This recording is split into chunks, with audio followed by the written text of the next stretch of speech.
Welcome to One Guy, One Course, One Disc. We are here today at Renaissance Park in Charlotte, North Carolina. There are two courses here at Renaissance Park. One is the Gold Course, which is a much longer course, but today we're going to be taking a look at the Renske course. So let's go take a look at the course. Hole 1 is a 334-foot par 3 that goes straight. It parallels a road on the left, and there is a line of trees to hopefully stop your disc from going into the road. So ideally you want to throw your disc out to the right and let it crash back to the left. Once you finish hole number 1, hole number 2 will be straight ahead of you.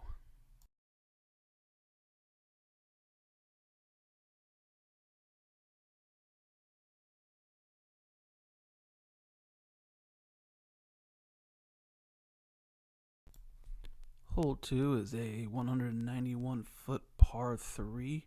You do have the option of trying to go over the trees, but it's probably a lot easier to go through the gap that I went through and then letting it crash back left to the basket.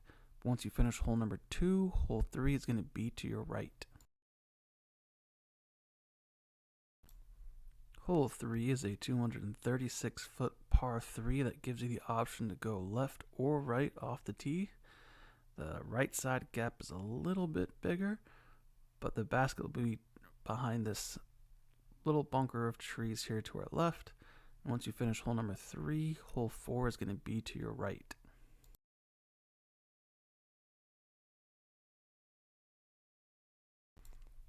Hole 4 is going to be a 267-foot par 3. It's going to go straight and then turn to the right. It's going to be about 130-ish feet to get to this gap here where you're going to want to start to take your turn to the right. And once you finish hole number 4, hole number 5 is going to be to your left.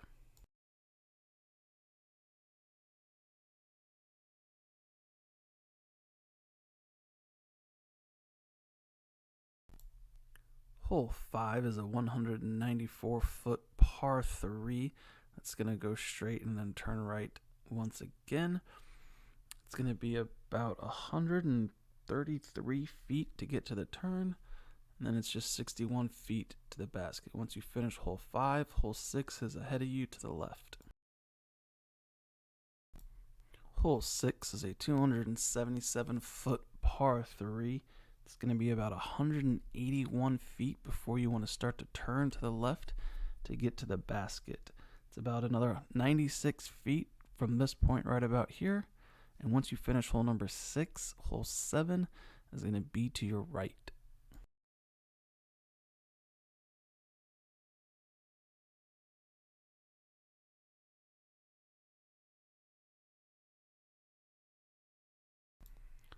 Hole 7 is a 190-foot par 3, with the first 99 feet being this tunnel shot, which is roughly 5 to 10 feet wide. But then it turns to the right, where it's another 91 feet to the basket. And once you finish hole number 7, hole 8 is going to be to your left.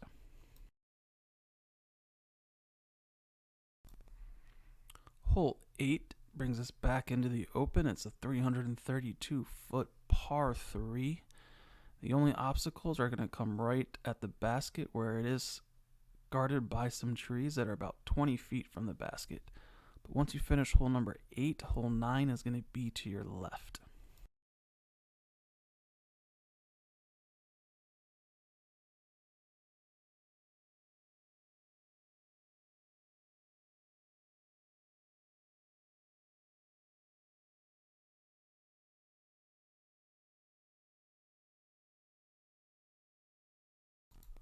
Hole 9 is a 191-foot par 3. This first gap is roughly 6 feet, and then once you get to right about here, it's just kind of turning it to the basket, hoping to miss as many trees as possible. But once you finish hole 9, hole 10 is going to be to your right. Hole 10 is a 163-foot par 3 that's going to turn to the left. It's going to be 71 feet to get to the turn. It's 107 feet to the far tree line. But once you finish hole 10, hole 11 is going to be back into your right. Hole 11 is a 255-foot par 3 straight shot. The only obstacles you have are in front of the basket, which are trees right around circle's edge. But once you finish hole 11, hole 12 is going to be to your left.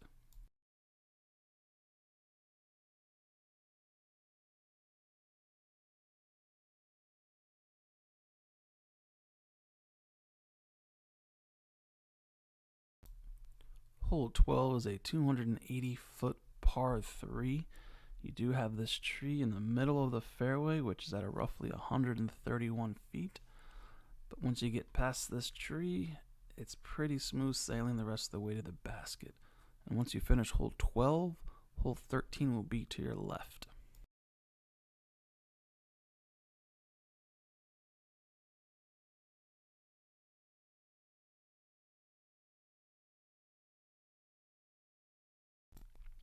Hole 13 is another tunnel shot. It's 185 feet. It's a par 3, giving you about 7 feet to work with.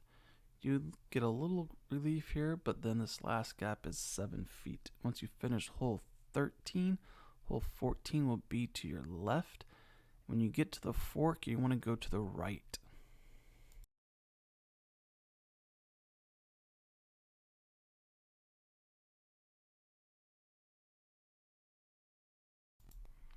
Hole 14 is a 273-foot par 3 that goes straight and then finishes to the right.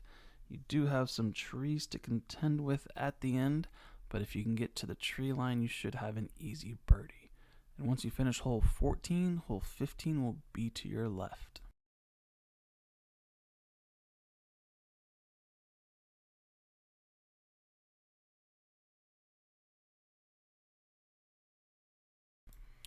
Hole 15 is a 175-foot par 3. You have a triple mando that's 34 feet from the tee, and then the basket is right behind this tree here in the middle of the fairway. And once you finish hole 15, hole 16 is to your right. Hole 16 is a 318-foot par 3. It's 160 feet to get to this bush line right here. And then the last tree is about 36 feet from the basket that's on the left here. And once you finish hole 16, hole 17 is going to be to your right.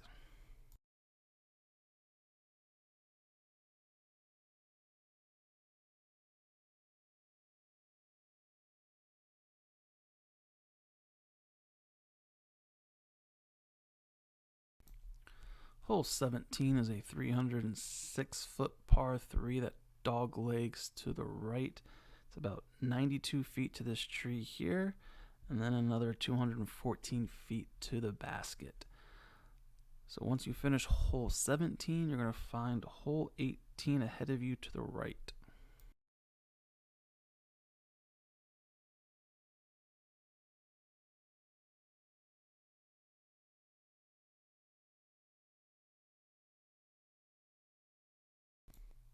Hole 18 is a 221-foot par 3. It's 39 feet to get past that initial gap. This tree on the left is at 118 feet, and this tree on the right is at 196 feet. And once you finish hole 18, the parking lot will be to your left.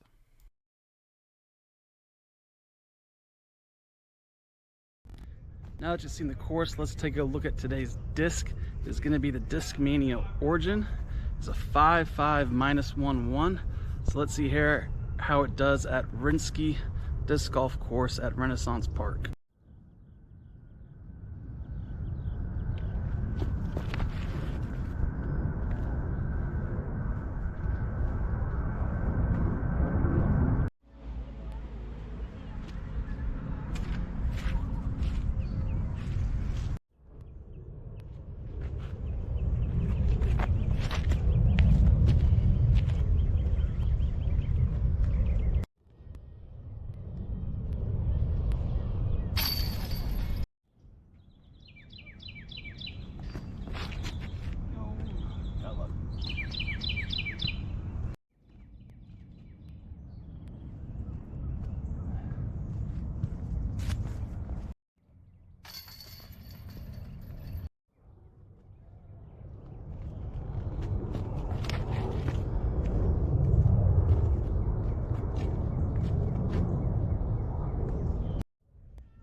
there you have the origin at Renske Disc Golf Course at Renaissance Park. As far as the origin goes, it's an understable disc. It's more understable than the flight numbers lead you to believe. I would say it's more like a -3-1 instead of a -1-1. But it is a good disc. It will turn over. You can put it on hyzer, it'll flip up. So it's definitely a disc worth considering putting in your bag if you're looking for that understable mid-range. As far as the course goes, it's a fairly decent course. A couple of negatives are the layout. It does share some fairways with the gold course, so you do have to be careful, as some of the shots are blind from the gold tees. So if it gets crowded, just watch out. It does seem like it gets fairly crowded here, so you may have to wait. There may be some long waits. And then the terrain, there's a lot of low areas, so after a rain it's very muddy, a lot of standing puddles, so it's just something to keep an eye out for. But I would say it's a course worth coming out and checking out. I would probably come back here if I lived in the area. Unfortunately I don't, but you know, check it out for yourself. But until next time, off to the next course.